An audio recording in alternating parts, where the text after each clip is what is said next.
کچھ لوگوں کے اوپر بہت زیادہ بھروسہ کرتے ہیں، بہت زیادہ وشواس کرتے ہیں. بڑی تکلیف ہوتی ہے جب لوگ اس بھروسے کو توڑتے ہیں یا اس وشواس کو توڑتے ہیں. گزشتہ زمانے میں ایک بادشاہ تھا جس کا نام کیا تھا؟ گستاشپ. کیا نام تھا؟ گستاشپ نام تھا.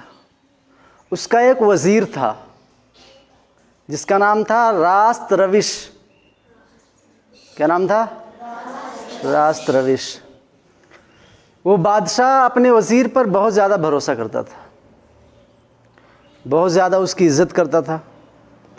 اس کے متعلق بادشاہ کوئی بھی چیز یا کوئی بھی بات سننے کے لیے تیار نہیں تھا.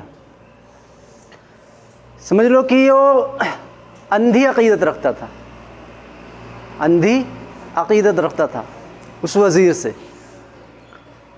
اور وزیر سے وہ عقیدت تو بہت رکھتا تھا لیکن وزیر اس لائق نہیں تھا. جس منصب پر وزیر تھا اس منصب کے وزیر لائق نہیں تھا، اس کے اندر کوئی صلاحیت نہیں تھی. ایک دن بادشاہ اور وزیر دونوں ساتھ بیٹھے تھے، سمجھے؟ تو وزیر نے کہا کہ ہمارے انصاف کے سبب اور تادیب نہ کرنے کے سبب ہماری جو رعایا ہے وہ بہت زیادہ نافرمان ہو گئی ہے. رعایا بہت زیادہ نافرمان ہو گئی ہے، ظلم کرتی ہے رعایا. اور اس نے کہا یہ بھی مشہور ہے کہ جب بادشاہ انصاف پسند ہو تو رعایا ظلم کرتی ہے. تو اس نے کہا کیوں نہ ہم رعایا کو سیدھا کریں، ان میں جو مفسد ہیں ان کے فساد کو ختم کیا جائے، ان کو قید کے اندر ڈالا جائے. بادشاہ نے کہا ٹھیک ہے. اب وزیر روزانہ کسی نہ کسی کو گرفتار کر کے بادشاہ کے سامنے پیش کر دیتا اور کہتا کہ یہ فسادی ہے، یہ ملک میں فساد کر رہا تھا، یہ جھگڑے کر رہا تھا، بدامنی پھیلا رہا تھا ملک میں. بادشاہ کہتا ٹھیک ہے اس کو قید کر دو. جب قید میں آتے تو پھر جس کو قید کر کے لایا جاتا تھا وہ وزیر کو کچھ روپے دیتا. وزیر اس سے فرمائش کرتا کہ تم مجھے اتنے روپے دو میں تمہیں چھوڑ دوں گا. بادشاہ تمہاری سفارش کرا کرے تمہیں چھوڑ دوں گا. اب لوگوں کو گرفتار کرتا اور لوگ اس کو رشوت دیتے، دوسرے دن وہ چھوڑ دیتا. بہت زیادہ جب کیس ہو گئے. اور یہ بھی جان لو کہ جب کسی بھی ملک میں بے انصافی شروع ہو جائے، ناانصافی شروع ہو جائے تو پھر وہ ملک بدامنی کا شکار ہو جاتا ہے اور پورے طور پہ کنگال ہو جاتا ہے، سمجھے؟ تو جب لوگوں کو ناجائز وزیر ستانے لگا، لوگوں کو گرفتار کر کے ان کو جیل میں بند کرنے لگا، پھر روپے لے کر ان کو چھوڑنے لگا، تو ملک جو تھا وہ کنگالی کی طرف بڑھنے لگا، معیشت اس کی خراب ہونے لگی. ایک وقت ایسا بھی آیا جب بادشاہ کے خزانے میں کچھ بھی نہ بچا. فوج نے بادشاہ کا ساتھ چھوڑ دیا جو ملک کی حفاظت کرتی تھی.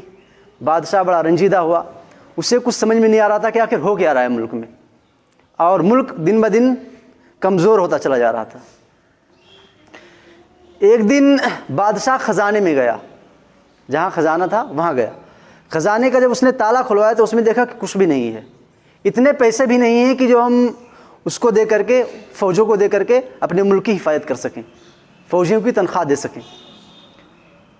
پھر وہ بڑا رنجیدہ ہوا اور اسی رنجش کو مٹانے کے لیے، اپنی ذہنی تکلیف کو مٹانے کے لیے وہ گھوڑے پر سوار ہوا اور گھومنے کے لیے نکل پڑا، دل بہلانے کے لیے.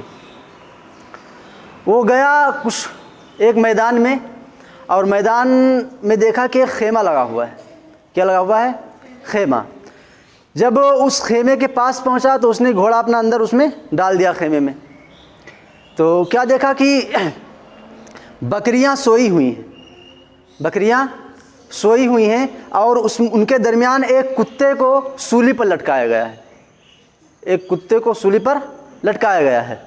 بادشاہ اندر گیا، اس میں ایک نوجوان تھا.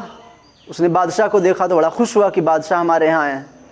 اس نے کہا نیچے اتریے. بادشاہ نیچے اترے، اس نے عزت و تعظیم کی، اور جو کچھ اس کے ساتھ تھا وہاں پر اس کو لے کر کھانے پینے کے لیے بادشاہ کے سامنے پیش کر دیا. بادشاہ نے کہا کہ میں تمہاری چیز اس وقت تک نہیں کھاؤں گا جب تک تم مجھے یہ نہ بتا دو کہ ان بکریوں کے درمیان اس کتے کو سولی پر کیوں لٹکایا گیا ہے. تو اس نے کہا سننا چاہے تو سنو. یہ جو کتا تھا ہم نے اس کو بڑی مشقت سے پالا تھا, بڑے لاڈ و پیار سے ہم نے اس کی پرورش کی تھی. اس کو ہم نے اس لائق بنایا تھا کہ یہ ہماری بکریوں کی حفاظت کر سکے بھیڑیوں سے. ٹھیک ہے بھائی. وقت گزرتا گیا, کتا اپنے کام پہ لگا ہوا تھا, اچھی حفاظت بھی کرتا تھا کیونکہ ہم نے اس کو اس کی ٹریننگ دی تھی حفاظت کے لیے. اچانک کیا ہوا کہ ہماری بکریاں کم ہونے لگیں. جن بکریوں کی محافظت پر ہم نے اس کو لگایا تھا, ہم نے دیکھا کہ وہ بکریاں ہماری کم ہونے لگیں. میں بڑا تعجب میں پڑا کہ کیا ہو رہا ہے, کوئی بیماری بھی نہیں پھیلی, ہماری بکریاں اچانک غائب کیوں ہو رہی ہیں اور تعداد اتنی کم ہوتی کیوں چلی جا رہی ہے.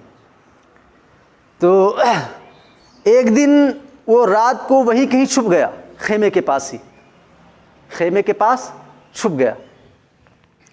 تو اس نے کیا دیکھا کہ بھیڑیا کی مؤنث مادہ آئی اور کتے کے ساتھ انہیں تعلقات بنائے اور ایک بکری لے کر چلی گئی. پھر مجھے معلوم ہوا کہ یہ کتا جو تھا اس کی دوستی ہو گئی تھی بھیڑیے کی مادہ سے اور اس کے ساتھ تعلقات قائم کرتا, اور وہ بھیڑیے کی جو مادہ تھی وہ ایک بکری روزانہ لے کر چلی جاتی. پھر ہم نے کیا کیا کہ اس کتے کو سولی پر لٹکا دیا. بادشاہ کا دماغ گھوما. اس نے کہا ہماری رعایا ہماری بکری ہے, ہماری رعایا ہماری بکریاں ہیں اور میں ان بکریوں کا مالک ہوں. ہم نے اپنی رعایا کی حفاظت کے لیے ایک وزیر کو مقرر کیا تھا. کہیں ایسا تو نہیں کہ اسی وزیر نے خیانت کی ہے. وہ فوراً اپنے ملک واپس آیا اور لوگوں کے درمیان گیا اور پوچھا کہ بتاؤ اچانک ہوا کیا ہے کہ ہمارا ملک کنگال ہوتا چلا جا رہا ہے, ہمارے ملک میں بدامنی پھیلتی چلی جا رہی ہے. لوگوں نے بتایا کہ آپ کا وزیر بڑا ظالم ہے, یہ لوگوں کو ناجائز قید کرتا ہے پھر پیسے لے کر چھوڑ دیتا ہے. بادشاہ نے کیا کیا, بادشاہ نے اس وزیر کو بلایا اور اس کو بھی سولی پر لٹکا دیا.